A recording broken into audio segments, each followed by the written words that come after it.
Đấy sao? Nó chỉ nó thôi, nó chỉ nói tôi cho cái này. Cho cái tuần nhiều xíu nữa. Hay cũng nhớ tuổi dần thế. Cái rồi. Cái gì bây giờ tôi thắc cái thế thật tệ oxy đó. Chỗ này chả không gì nữa. Cái gì có một đầu là bé đây là tụi chị to thế là tụi chị tờ về xài tàu để cái đầu là bé đây cái tụi đầu là chị tờ về xài tàu để cái tụi chị kinh này. Hay nhân gia rồi nó chả không gì nữa, này chịu hay là này bao nó vậy. Cái nhân đầu bé đây là chị tờ thế là chị to sao bên chế cái tổ cái này chỉ thả trong đầu như này, đầu chỉ đầu như này. Cái gì cái đầu để ý để ó chỉ là thứ tờ để ó chỉ là thứ tờ là do đấy là chỉ tờ lấy sát hàng này nè.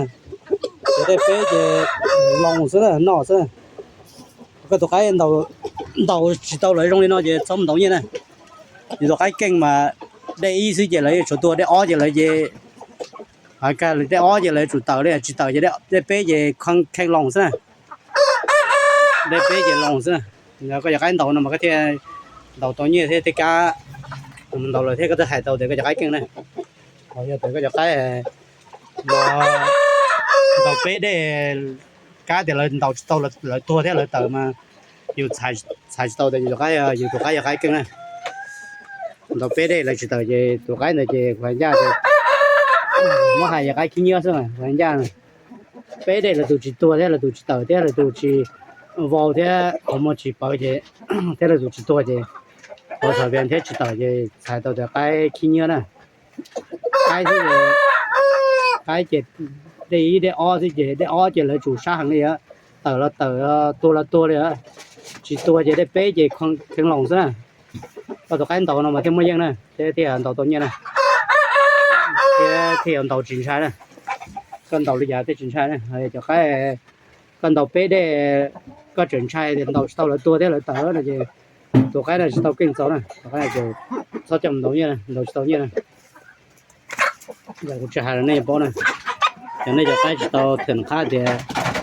nó tàu đi khẩu khoai nó là gì 600 tàu như này tàu như này thế cái mà để ý xem mà lấy chủ bao nè bao thế thật xả thế như bao bên luôn nè để ó chỉ như bao tàu luôn nè được họ lấy chúng nó thế lấy những cái nè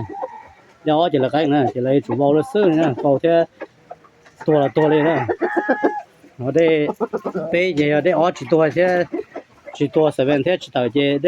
để bé gì lồng lên sơ để bé gì chỉ đi lên nè cho cái tàu lên nó mà có cái tàu như nè cho cái tàu thì chỉ lấy chủ nhà để ó thì chỉ ba cái tua thế rồi tàu là mà con tàu chỉ tàu này cho cái tàu sai này bé đến tàu chỉ tàu là tàu gì tàu cái này chỉ xài tàu thì cái này hoàn giá rồi này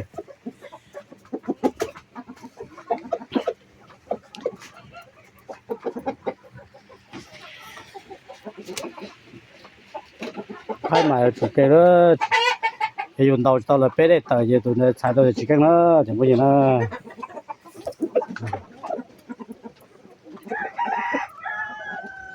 một trái này bao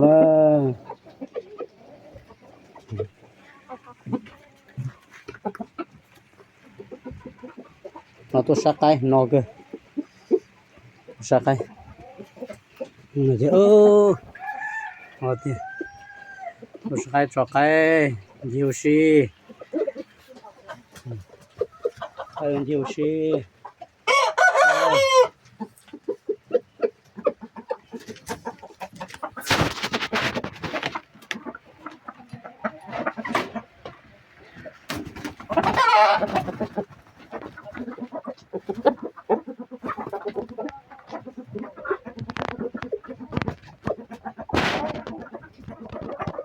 rồi thì tôi thắc cái gì nó thế mình rồi này tôi thắc cái thế cho cái gì này cái gì nó cái nhon gì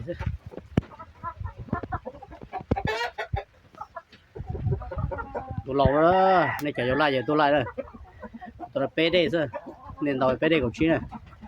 ดาวชี้ก็นะเดี๋ยวตัวไล่จะไล่นะเป้เลยนะรู้เชื่อรู้โจดีใจเลยนะตัวน้อยตัวสาไล่ตัวไล่นะเป้ได้ชี้ก็นะเป้ได้นะเป้ได้ดาวก็ตัวชี้ดาวเย่เนี่ยตัวชื่อนะ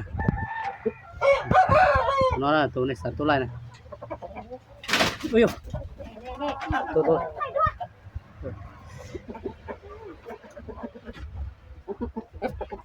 nói vậy giờ đây tụi tao bé đây chỉ tao vậy sai tao đến tụi chicken á bé đây nó lại của tụi nó chỉ tao vậy sai tao đến tụi chicken á rồi của tụi nó vậy bé đây hay vậy tao sai số sợ đó lúc trâu đi xa đi vậy lên lối tỏ đó bé đây sẽ chỉ sống sai nè nếu tôi phía hậu vậy đầu là chuyển sai đấy nè này bé đây nên đầu của tôi chỉ tao vậy sai tao đến tụi chicken á đầu nhiệt cơ đó bé đây sẽ về đi chào là của tổ tan thó đó bé đây của chị nè chào là của tổ tan thó đó tôi phía hậu về hậu về chính xác đó ai lọt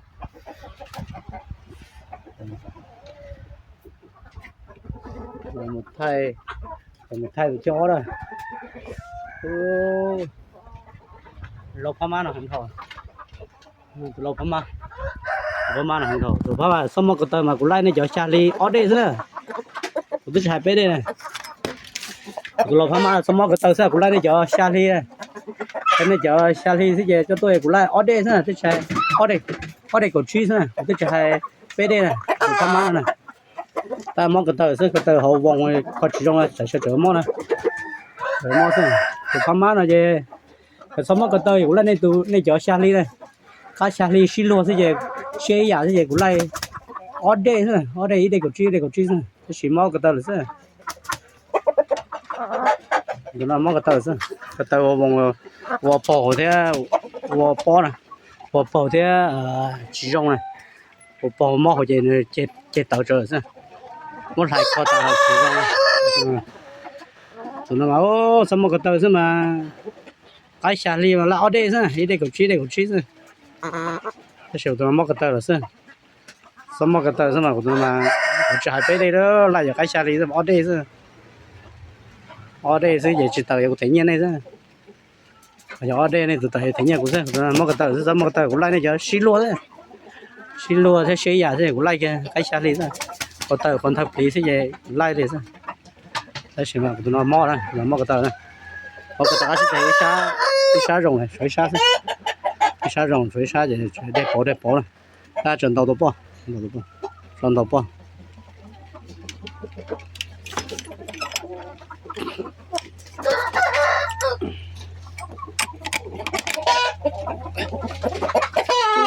cái mà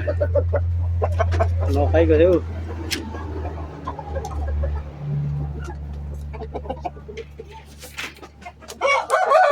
đây của tụi nó này tụi nó đu này